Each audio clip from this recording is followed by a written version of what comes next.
प्रिय मित्रों, जय श्रीमन नारायण। आज 20वें अध्याय की कथा आप सभी लोग श्रवण करेंगे। 20वें अध्याय की कथा बहुत ही ज्ञानवर्धक है।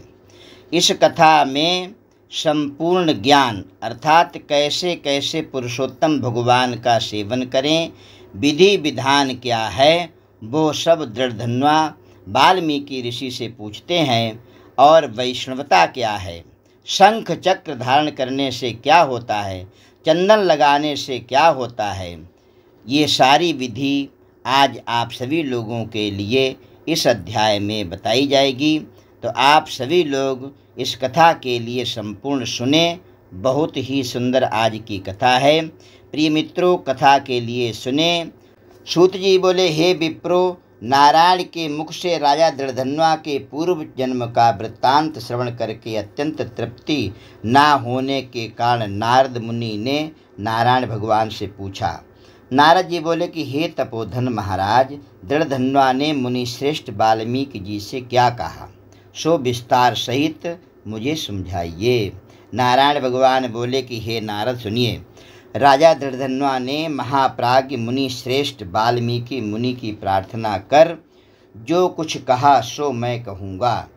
दृढ़धन्वा बोला, मोक्ष की इच्छा करने वाले लोगों से पुरुषोत्तम मास का सेवन किस प्रकार किया जाए, क्या दान करना चाहिए और किसकी पूजा करनी चाहिए, इसकी विधि क्या है, यह सब संपूर्ण लोक के कल्याण के लिए मुझसे कहिए, क्योंकि आपके समान महात्मा संसार के हित के लिए ही पृथ्वी पर भ्रमण करते हैं। आप घूमते फिरते तीर्थ हैं। यह पुरुषोत्तम मास स्वयं साक्षात पुरुषोत्तम भगवान हैं।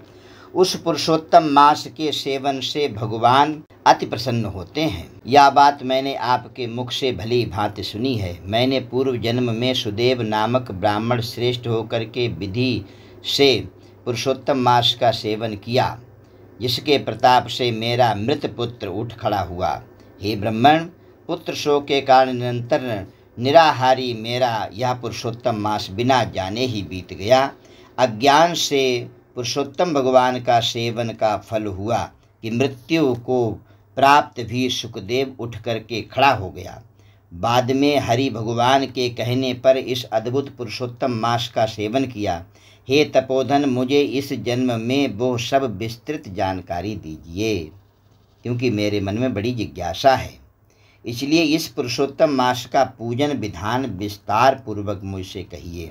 वाल्मीकि जी बोले कि ब्रह्म मुहूर्त में उठ करके परब्रह्म का चिंतन करें, उसके बाद में बड़े पात्र में जल लेकर के नैऋत्य दिशा में जाए। पुरुषोत्तम मास को सेवन करने वाला शौच के लिए ग्राम से दूर जाए। दिन में तथा संध्या में कान पर जनेऊ को रख करके उत्तर मुख हो करके तीर्थ में शौच ना करें। तीर्थ से जल निकाल करके शौच करें। दो हाथ जल वाले गड्ढे को छोड़ करके यदि अनुद्धृत जल में अर्थात तीर्थ में शौच करें तो बाद में तीर्थ को शुद्धि करना चाहिए। इस प्रकार पुरुषोत्तम का या उत्तम व्रत करने वाला शौच करे। तदनंतर 16 कुल्ला या 12 कुरुली करनी चाहिए। मूत्र का त्याग करने के बाद में 8 अथवा 4 बार कुल्ला करने के बाद में ही जनेऊ को उतारे। हाथों को शुद्ध करके फिर वो कार्य के लिए शुद्ध होता है। और उठ कर के प्रथम नेत्रों को धो डाले, बाद में दतुअन ले आवे और इस प्रकार मंत्र को अच्छी तरह पढ़कर दंत धावन करे। हे वनस्पते, आयु बल यश वर्च प्रज्ञा पशु वसु ब्रह्म ज्ञान और मेधा को मेरे लिए प्रदान करो। अपामार्ग अथवा बैर की 12 अंगुल की छिद्र रहित दातुन करनी चाहिए और उसको आगे कूची बना करके दांत साफ करे। रविवार के दिन काष्ठ से अर्थात दातुन नहीं करनी चाहिए, इसलिए 12 कुल्ला से मुख को शुद्ध करे। बाद में आचमन कर अच्छी तरह प्रातःकाल में स्नान करे। स्नान के बाद में उसी समय तीर्थ के देवताओं को तर्पण के द्वारा जल देवे। और समुद्र में मिली हुई नदियों में स्नान करने का बहुत बड़ा महत्व होता है। बावली कूप इत्यादि में कम होता है।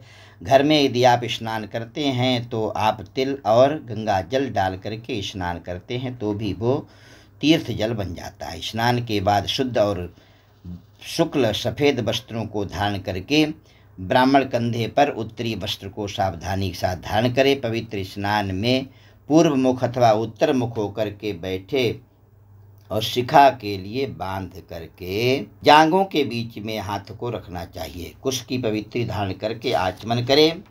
ऐसा करने से पवित्री शुद्ध नहीं होती है, परंतु भोजन करने से पवित्री जो आपने दाहिने हाथ में अनामिका अंगुली में पहनी हुई है उसका परित्याग कर देना चाहिए यदि भोजन कर लिया है तो। आचमन के बाद में चंदन, गोपी चंदन की मिट्टी से तिलक करे। ऊर्ध्वपुंड हो अथवा त्रिपुंड हो, उसके मध्य में छिद्र बनाया अर्थात थोड़ी जगह छोड़ करके बनाना चाहिए, अर्थात चंदन को लगाना चाहिए। ऊर्ध्वपुंड में लक्ष्मी जी के साथ में भगवान नारायण स्वयं निवास करते हैं, धन्य है भगवान। त्रिपुंड में पार्वती सहित भगवान साक्षात शंकर माता पार्वती के साथ में निवास करते हैं। बिना छिद्र का पुंड्र कुत्ते के पैर के समान विद्वानों ने कहा है। सफ़ेद तिलक ज्ञान को देने वाला होता है, लाल तिलक मनुष्य को वशीकरण करने वाला होता है, पीला समस्त रिद्धियों और सिद्धियों को देने वाला कहा गया है। इससे भिन्न तिलक को नहीं लगाना चाहिए। गोपी चंदन की मिट्टी से शंख चक्र गदा पद्म आदि को धारण करें। यह संपूर्ण पापों को नाश करने वाला और पूजा का अंग कहा गया है। जिसके शरीर में शंख चक्रादि भगवान के आयुधों का चिन्ह देखने में आता है, उस मनुष्य को मनुष्य नहीं समझना, वो भगवान का ही शरीर होता है। जो शंख चक्र आदि चिन्हों को नित्य धारण करता है उस देही के पाप पुण्य रूप हो जाते हैं। प्रिय मित्रों, जो वैष्णव लोग होते हैं वो अपने कंधों पर शंख चक्र को धारण करते हैं। उसके यमराज क्या कर सकते हैं? जिनके कंधों पर शंख चक्र और मस्तक पर तिलक भगवान नारायण के दोनों चरण पैर हैं और माता लक्ष्मी जी बीच में विराजमान है। तो नारायण के आयुध जिनका शरीर चिन्हित रहता है उसका कोटि कोटि पाप होने पर भी यमराज क्या कर सकता है? बाद में प्राणायाम करके संध्या वंदन करें। 3 प्रकार की पूजा का संध्या का विधान है। प्रातःकाल तारों की छाह में पूजा करना श्रेष्ठ कहा गया। जब तक सूर्य नारायण का दर्शन ना हो तब तक गायत्री मंत्र का जाप करें और सूर्योपस्थान के मंत्रों से उठ करके अंजलि बांध करके सूर्योपस्थान करें।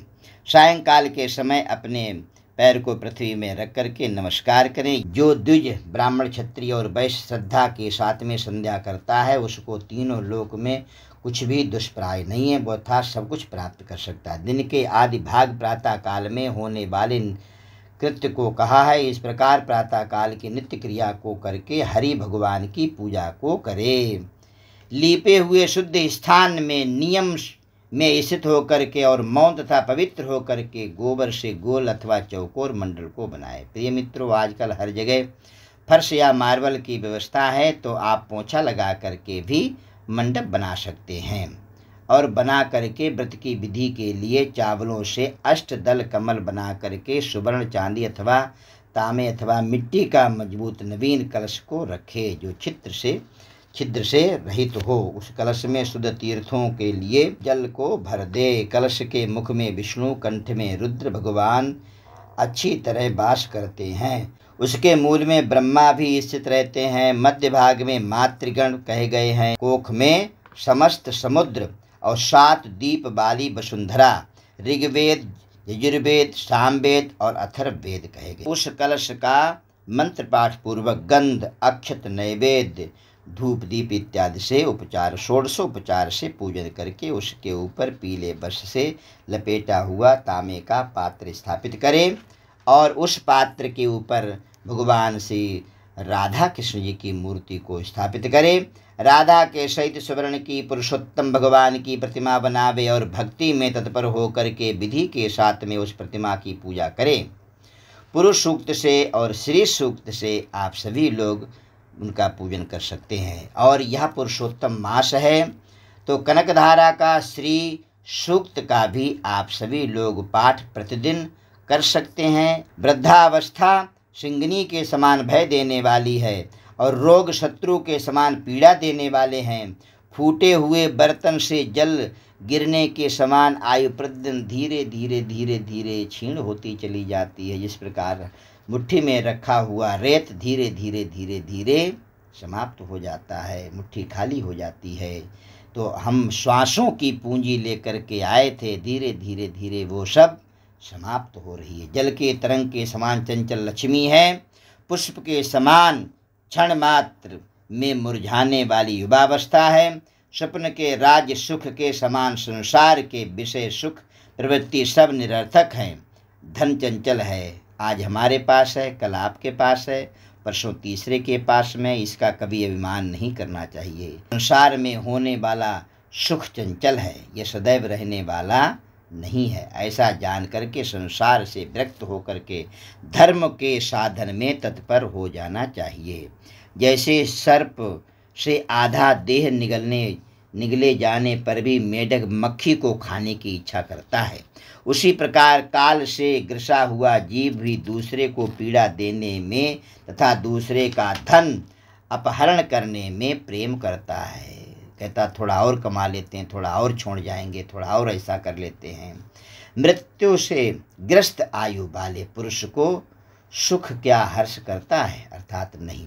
बद के लिए बद स्थान को पहुँचाए जाने वाले पशु के समान सब सुख व्यर्थ है। जब धर्म करने के लिए चित्त होता है, बड़ी सुंदर बात कही है, सभी लोग ध्यान दे करके सुने। जब धर्म करने के लिए चित्त होता है, मन में बड़ा होता है धर्म करें, कर्म करें, पूजा करें, पाठ करें, उस समय धन का अभाव होता है। जब धन होता है तो उस समय चित्त धर्म करने के लिए उत्सुक नहीं होता, बाद में करेंगे।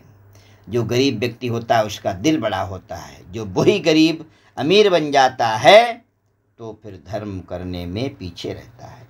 जब चित्त और धन दोनों होते हैं तो उस समय सदपात्र नहीं मिलता, कहाँ करें, क्या करें, किसको करें, किसको दें।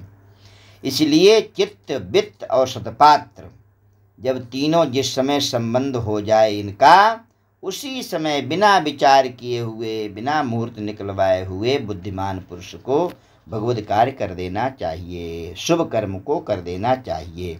अधिक धन के व्यय से होने वाले हजारों धर्म हैं। पुरुषोत्तम मास में थोड़े धन से महान धर्म होता है। स्नान, दान और विष्णु भगवान की भक्ति इत्यादि करने का बहुत बड़ा महत्व होता है। जिस प्रकार गंगा ही तीर्थ हैं, कामदेव ही धनुषधारी हैं, विद्या ही धन है और गुण ही रूप है, उसी तरह संपूर्ण महीनों में उत्तम पुरुषोत्तम मास साक्षात पुरुषोत्तम भगवान ही हैं।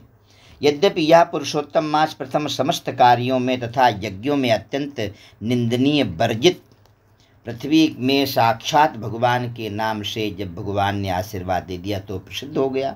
जिस प्रकार हाथी के पैर में सब प्राणियों के पैर लीन हो जाते हैं, समाहित हो जाते हैं, उसी तरह समस्त धर्म और कला समस्त पुरुषोत्तम में विलीन हो जाते हैं। जिस प्रकार और नदियों की तुलना गंगा के समान नहीं की जा सकती है, गंगा की समानता नहीं की जा सकती है। गंगा कोई नदी नहीं है, वो साक्षात अमृत है। कल्प वृक्ष के समान अन्य समस्त वृक्ष नहीं कहे जा सकते हैं। चिंतामणि के समान दूसरे रत्न पृथ्वी में नहीं हो सकते हैं। कामधेनु के समान दूसरी कोई गाय नहीं हो सकती है। राजा के समान दूसरे पुरुष नहीं हो सकते। वेदों के समान समस्त शास्त्र नहीं हो सकते। उसी प्रकार समस्त पुण्यकाल इस पुरुषोत्तम मास के पुण्यकाल के समान नहीं हो सकते। पुरुषोत्तम मास के देवता पुरुषोत्तम भगवान हैं, इसीलिए भक्ति और श्रद्धा के साथ में पुरुषोत्तम अर्थात नारायण भगवान की पूजा करनी चाहिए। इस महीने में तुलसी का भगवान को अर्पण करना अति श्रेष्ठ रहेगा। मैंने वीडियो में 12 नामों से भगवान की अर्चना का विधान बताया है और पुरुषोत्तम मास में 33 नामों से भगवान की अर्चना की विधि बताई है। आप सभी लोग सर्च करके उसको देख करके भगवान को तुलसी जरूर अर्पण करें, केवल द्वादशी को छोड़ करके। शास्त्र को जानने वाला कुशल शुद्ध वैष्णव सत्यवादी और प्रिय आचार्य को बुला करके उसके द्वारा पुरुषोत्तम की पूजा करवावे। अंतःकरण में होने वाले मोह, काम, क्रोध, लोभ, मद, मात्सर्य आदि रूप बड़ी बड़ी मछलियों से पूर्ण अत्यंत गंभीर वेग वाले इस संसार रूप सागर को पार करने की इच्छा करता है, वो इस भारतवर्ष में आदि देवता भगवान नारायण का अच्छी तरह से पूजन करे।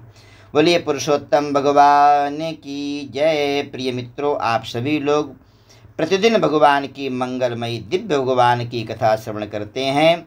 आप चैनल के लिए ज़रूर सब्सक्राइब करें और वीडियो के लिए लाइक करें और कमेंट बॉक्स में ज़रूर लिखें जय श्रीमन नारायण।